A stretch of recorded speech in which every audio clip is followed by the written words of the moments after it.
Hello everybody, it's that college football guy here with another video. I want to apologize for not making the update videos, the rest of them throughout the day yesterday, but life kind of interfered with that. My wife's, she's an unofficial grandfather. He's about 91 years old. Well, he had a stroke, which surprised everybody considering the fact that less than 2 years ago he was out jogging half marathons. Just did it to prove people that a 90-year-old could actually do it, you know, that kind of guy. Well, he got a stroke, and he's doing all right. He's already recovering, they say. But this has only been a day, so I have my doubts. But anyway, life gets in the way. But what we're going to do here is do the full Saturday recap show, actually for the entire week 10 of college football. So everybody, please, before we even get started here, everybody hit the thumbs up. Helps the analytics, helps the video to get seen by more people. Comment on the video. Love interacting with you. Subscribe to the channel. We're on our way to 200. Let's see if we can get there. Now, we got a long one, so let's get to it. The following games I did were not already recapped. I was going to do the review for the whole week in scoring. Tuesday, Ball State beat Kent State 27-20, and Ohio beat Buffalo 45-24. On Wednesday, Central Michigan beat Northern Illinois 35-22, I believe. Bowling Green beat Western Michigan 13-9. Thursday, Rice beat UTEP 37-30, and Coastal Carolina beat Appalachian State 35-28. Friday, UConn beat UMass 27-10. Duke beat Boston College 38-31, and Washington upset number 23 Oregon State 24-21. The early Saturday games that I already did a video on was number 19 Tulane beating Tulsa 27-13.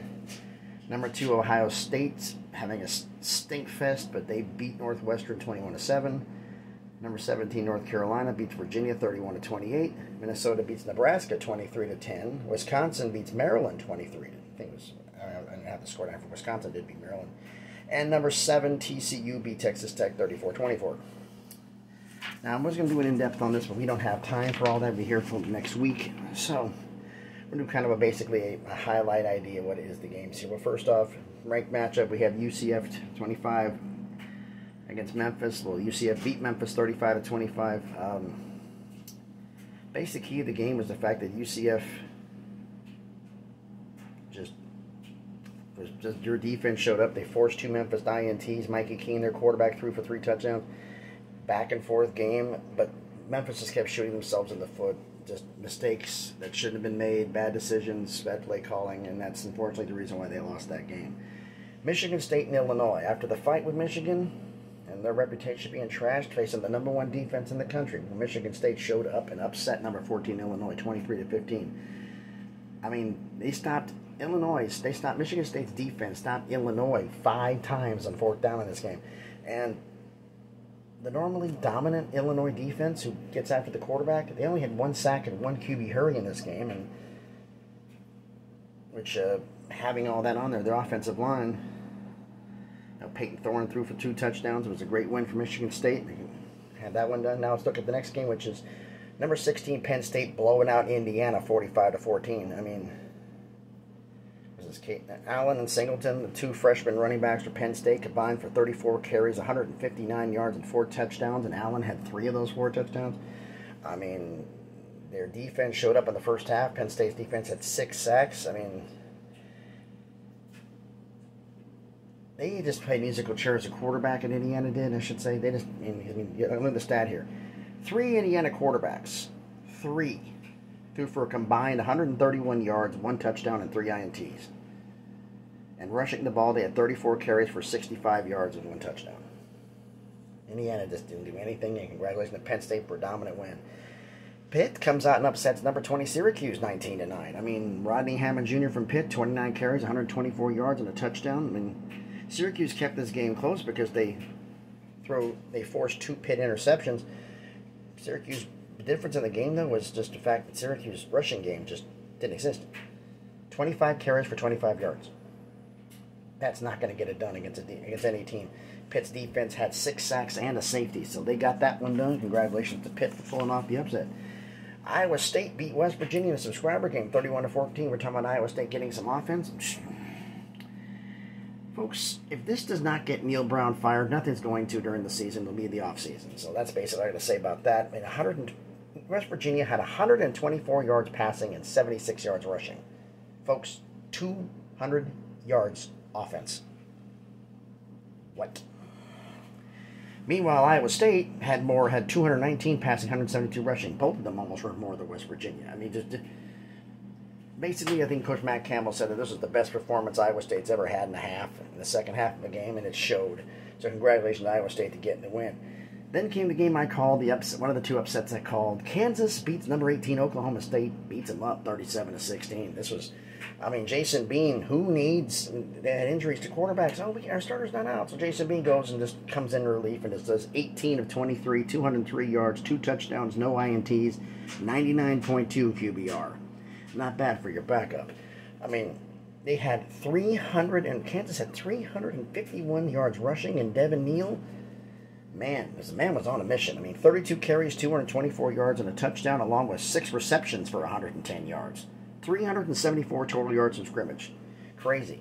I mean, the Kansas defense got 3 INTs and a fumble recovery off of Oklahoma State. I mean, here's an idea how bad of a game it was. Oklahoma State's first 3 possessions, offensively, INT, punt. You're not winning. Not like that. Kansas, they're now bowl eligible for the first time since 2008, so congratulations to Kansas. Number 1, Georgia, and number 2, Tennessee. Georgia beat up Tennessee. I'm going to admit that. Tennessee never had a chance in this game. Georgia beat them 27-13. They dominated from start to finish. I mean, third down conversions right now, Georgia was in the game. Georgia was 7 of 12. Tennessee was 2 of 14. That pretty much tells the entire story. I think this is the first time all season. I didn't look it up. I think it's the first time all season, but Tennessee had less than 300 yards of offense, total offense in this game. I think it's the first time that's happened all year. Georgia defense had 6 sacks in this game. They were just after. Hendon Hooker had absolutely no time to throw the ball. In fact, he didn't even throw a touchdown pass for the first time all season. So congratulations to Georgia. Told some Tennessee fans, look, this isn't the year. This is only year 2. This gives you a taste. Just relax. 1 loss does not mean the end of the world. Okay, you're 8-1. Calm down. All right, number 8, Oregon at Colorado. Yeah, like Colorado had a shot here. Oregon beat Colorado 49-10. Bo Nix accounted for 4 touchdowns, 2 passing, 2 rushing. The Oregon defense forced 3 turnovers, 2 picks, and a fumble. Both of the INTs in the game, ironically, were by Christian Gonzalez, a former Colorado Buffalo. I think he was kind of out there to prove a point, and Oregon, from start to finish, just dominated that game. So congrats, Oregon. One of the games I didn't feature, but our subscriber and our fellow YouTuber, Scotty B. the Baylor King, he did the Baylor-Oklahoma game, and Baylor beats Oklahoma 38-35 for the second time in program history that Baylor has ever beaten Oklahoma in Norman. I was surprised to learn that, but the second ever victory for Baylor in Norman. And Squirrel Williams, who I've been hearing about the fact, and he's mentioned in the comments about how the fact that they weren't, they waited for him to come back. He's been an injury-plagued career. I think he's a 5th-year junior. 456 yards, career rushing yards prior to this game, right? This game, he goes 25 carries for 192 yards and 2 touchdowns. Needless to say, the best game of his career. And what a time to have it. Baylor defense showed up, got 3 picks. It was back and forth, but Baylor got it done, so congratulations to Baylor. Cincinnati and Navy, subscriber game. Cincinnati beats Navy 20-10. Cincinnati now extends their home winning streak to 31 games, which is crazy. They were up 13-3 at the half, and Navy look at the stats. Navy hadn't brushed the ball like they do, but they just couldn't close the gap. I mean, Ben Bryant threw for 299 yards and 2 touchdowns. Both of his touchdowns there were Tyler Scott. Also 10 of those catches for 139 yards. Congratulations to Cincinnati winning that game. BYU, Boise State. I thought Boise was going to win this one. But BYU in Boise came back and beat them 31-28. I mean, Jaron Hall of BYU, 29 of 42, 377 yards and 3 touchdowns. And Puka Nakau, I hope I'm saying his name right, the wide receiver from BYU, 14 receptions, 157 yards and 2 touchdowns, including the go-ahead touchdown with 1:46 left in the game. You got that one. Boise State, they have been a juggernaut on offense, this entire season, since they fired their offensive coordinator. But they only had 76 yards of total offense in the first half. And it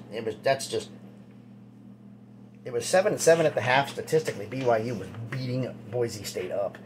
But Boise, just couldn't get it. The BYU defense, here's a little idea here. BYU's actually been on a 4-game losing streak. And they've allowed 400 yards or more in the last 4 games. A couple of them were 500 yards of total offense. Well, the Broncos were held to 324. But, you know, my Boise fan out there who was really worried about it, look, even though you lost the game, you have no shot at the New Year's Six Bowl. You really didn't have one anyway, to be honest. But you're in the driver's seat to host the Mountain West to win the Mountain Division and host the conference title game. So not everything is dead. Now let's go to the next game. LSU and Alabama, 32-31. LSU pulls off the upset and beats them. I thought Alabama was going to win. Well, LSU is now taking control of the SEC West. 6 lead chain this game. It's back and forth. If you have a chance to get out and check the highlights out, this game was crazy. I didn't realize the fact of this, but this is Brian Kelly's first ever win against LSU. Not LSU, against Alabama. He's never beaten Alabama in his career. Jalen Daniels was running for his life. He got sacked 6 times in this game, but when it got to overtime, I mean, was it Rydell Williams scored the touchdown the first half to get LSU the lead? LSU gets the ball back. Jalen Daniels says enough of this and runs 25 yards for the touchdown and then throws the 2-point converting. Brian Kelly decision to make go for the 2-point conversion or not. He says, you know what, let's just go for it. Mason Taylor catches the 2-point conversion as LSU storms the field as they beat Alabama. Congratulations to LSU on a great win.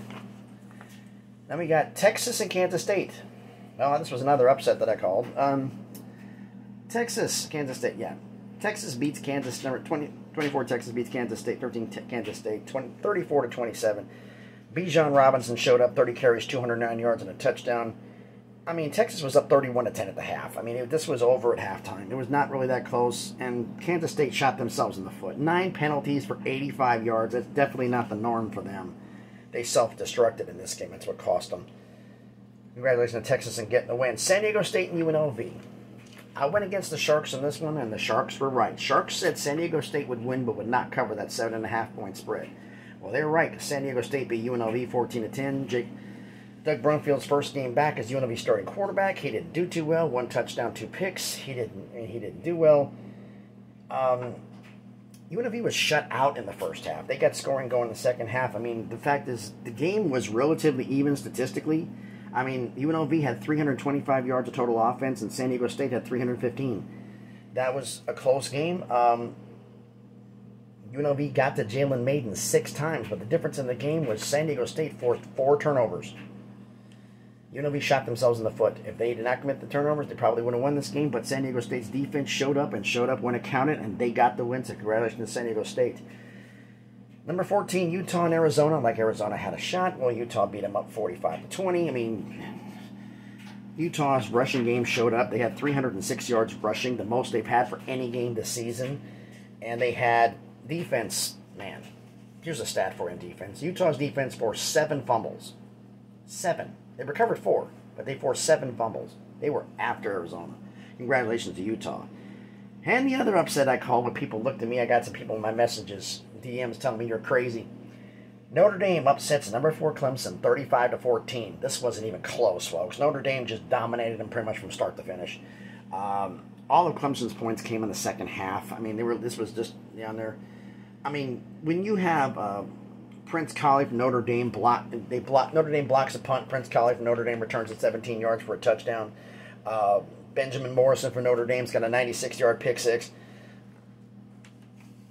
It was just Notre Dame's day. Here's a stat for you. Notre Dame almost had as much rushing yards.